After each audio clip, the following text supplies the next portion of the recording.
Hi, my name is Autumn Payne. I'm a visual journalist, and I'm here today again with Stephen Walker. He's a therapist at Middle Way Health, and he's also a Buddhist teacher. So he has a wonderful perspective that combines Eastern philosophy with Western psychology. And thank you so much for joining us. I'm glad you're here. Glad I'm here too. Yes. So we're talking about topics relating to mental health, and we really hope that our discussions will be of benefit to people listening, whether it's now or later. So today I wanted to talk about the topic of depression. Um, Specifically, I have a family member who has a friend who is chronically depressed, and she would like to know what's a really good way to support a friend that's like just really deep into depression. Um, if it's really clinical depression, it's going to help your friend to know a little bit about clinical depression. So, and that it might be helpful for the friend to recommend to the friend that they, see their doctor, that they might benefit from antidepressants and they might benefit from therapy. So that's kind of an obvious, but a lot of times people don't go to the obvious. Um, so one of the best things we can do for others is kind of try to understand what they're going through. And, um, I would actually suggest doing some reading up on depression so that, we know how to help or be hopefully not shaming or judgmental when someone's depressed, because the tendency is to, of course, start giving advice uh, and be what I call Job's friends. So, A what, friends? Did you say well, that again? in the Bible, there's the book of Job, right? Oh, yes. So Job is sent a lot of plagues and problems, and the friends have lots of advice, but the advice carries with it usually, um, a criticism or like an implied criticism, like, Job, you must have done something wrong, or this Mm-hmm. wouldn't have been happening to you. And of course, Job didn't do anything wrong. God was kind of in a contest with Satan, see what Job would do. Really interesting topic. Psychologically, Carl Jung wrote a whole book on the book of Job. But Oh, interesting. a lot of times when people are very depressed, they um, they're not immediate causes and conditions that they can point to, and it's not so easy to just say, well, did you try this, or this must have happened, or those kind of, call them Job's friends. So having some education ourselves about clinical depression, which is both psychological and biological, is important. And I make that distinction because medications work just on the biological side, right? Mm-hmm. But there's psychological depression too. Mm. So we can become depressed um, without having a change in our brain chemistry. Well, according to my thinking, I might get some pushback on this, but if we've had a lot of losses, right, we can become depressed quite quickly, even though the day before we were doing fine and we were in good health. So Mm. we're not, the brain chemistry doesn't change that quickly, right? So, but if we're really have biological depression where we're totally worn down, we're not getting our dopamine, serotonin stuff, then the chances are we're also going to be psychologically depressed. We're Mm-hmm. going to have a narrative that's going to try to match the biological problem. Hard part with depression is you can't just kind of open up someone's mind and see their thoughts, right? There are lots of Mm-hmm. videos where you're looking at synapses, but we've never really seen them. Right? Mm-hmm. So, being informed is really important. Nowadays, there's a lot of work done on, helping people who are grieving, right? How Mm-hmm. we can help people through grieving. And grieving can be a lot like depression. Oh. And a lot of times, grieving can look like depression, but it's grieving. So that's another thing, is how do we, distinguish grieving and loss from depression? So sometimes we have to think and read up on grieving too. Mm-hmm. So are there any particular books, like good starter books for someone who's supporting a depressed loved one or friend?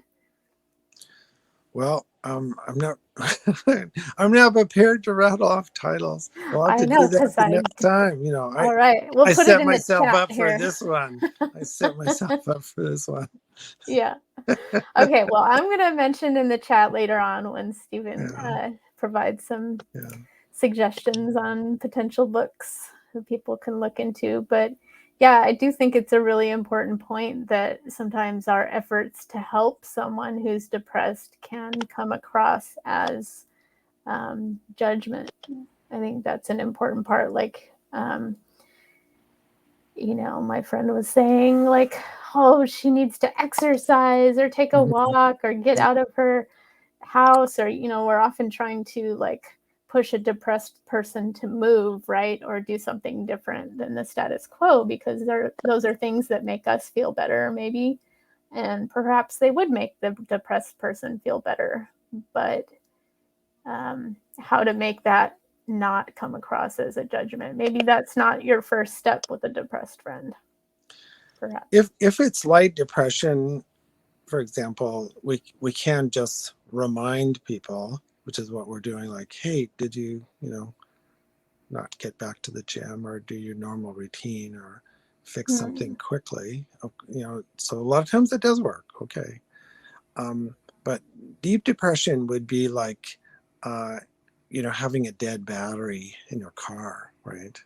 Yeah. So, mild depression, just trying to use metaphors we can relate to, is you'd notice, okay, it takes a little extra to get the car started on a cold morning. Maybe I should check the battery fluid or get a new battery.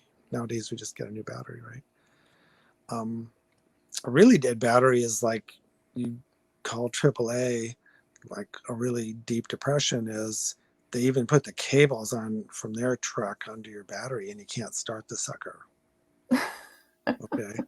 Or something. Yeah. The battery, Yeah. they go, the battery won't hold a charge, Then you go, okay, how much is the new battery? So they go, we happen to have one right here. So really major depression is people need tons of support. Mm-hmm. They're not able to just jumpstart themselves.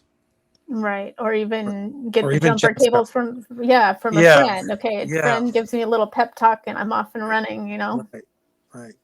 Mm-hmm. So recovering from deep major depression always takes a lot longer than people think.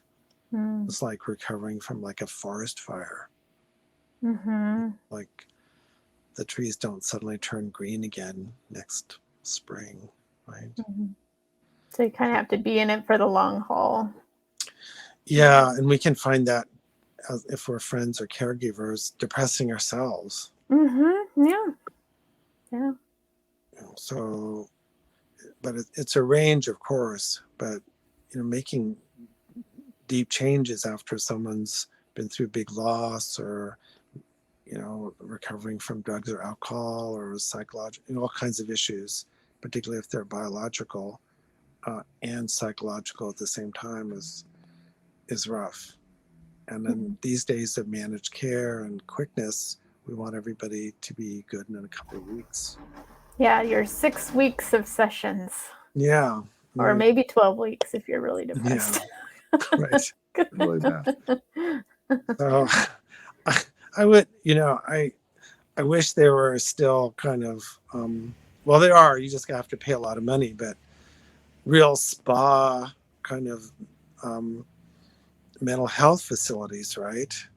Mm-hmm. Where, you really are having nice lunches and you're sitting in your Adirondack chair and looking at the sky. No, so it isn't all just about being groups or something. Like you're really getting a chance to kind of settle in and, you know, gradually recharge yourself. Mm-hmm. Yeah. So it takes a really good friend, I would imagine, to be able to stay with someone for the length of time needed to recover from chronic depression. I think it does. It takes persistence and Mm. not giving in. You know, it takes an enormous amount of work to change small behaviors. Oh yeah, that's true. Yeah. So, but not to give up. But I should mention too that a lot of times depression is also conjoined with another medical condition. So it isn't just like your brain chemistry is off. You know, if someone's got chronic pain, it's really going to be hard, or they've got some other health issue, right?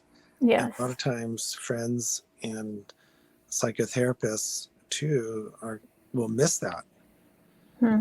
So nobody asks, like, you know, are you in a lot of pain, or or do you have other health issues that are impacting, or you're just getting older? It's harder.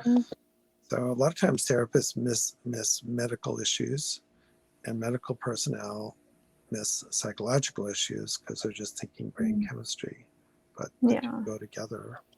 Yeah, they're very interwoven. Yes, and life circumstances. I mean, like, somebody is fairly privileged and has a lot of resources, the prognosis is better. Yeah. Someone's in a violent, environment, or coming from a violent environment. So they've got the trauma piece on top of the depression, or you're sending them back to a really dysfunctional, traumatic environment. That's rough, right? Not everybody is going home to Granite Bay. That's true. Which leads me into a short plug for Middle Way Health Foundation, which provides free mental health services for people who can't afford it. If anybody needs mental health services, can't afford it, you can contact me or the foundation, and can get you set up with some caring services here. Yeah, and if we can't help, we'll try our best to get you with someone like that. But thank you for that shout out. I do want to expand the services and get some grants and raise some more money so we can provide more services. Yeah, good deal. All right. Well, thank you so much for talking to us. You're There's welcome. so many things to talk about, and we'll see you again next time. Well, ciao. Bye. Bye.